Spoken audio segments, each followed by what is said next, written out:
סרטון הסבר לגבי שבת במרכז הרפואי מאיר. אנחנו מתחילים אותו מבית הכנסת.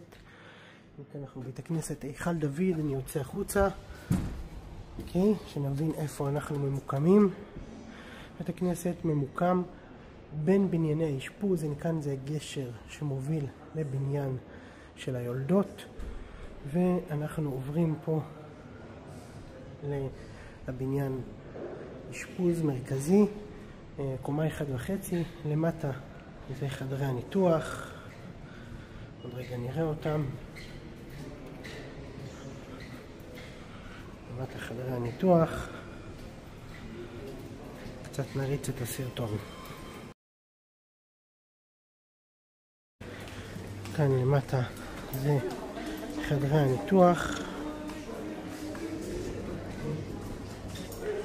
ואנחנו יורדים פה למטה במדרגות, מדרגות שנמצאות כאן למטה. אני עוצר ונמשיך את הסרטון אחרי הירידה במדרגות. יורדים במדרגות.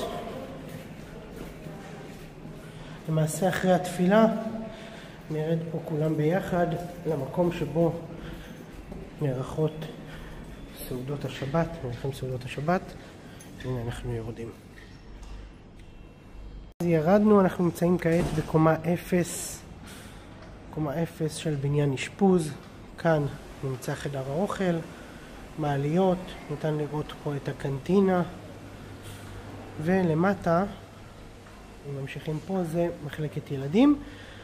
ארוחות השבת, סעודות השבת וקידוש מתקיימות פה בתוך המתחם הזה.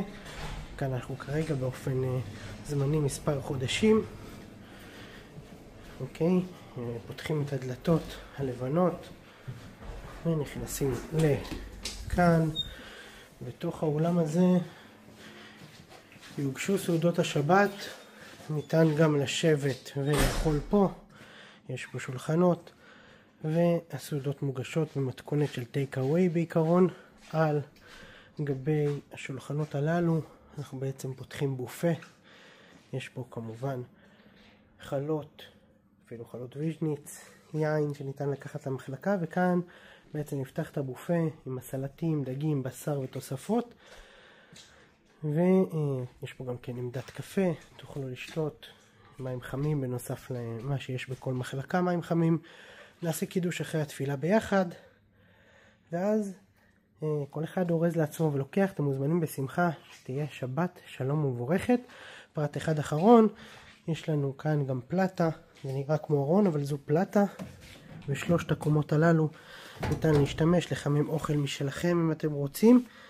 פשוט להביא לפה ולחמם.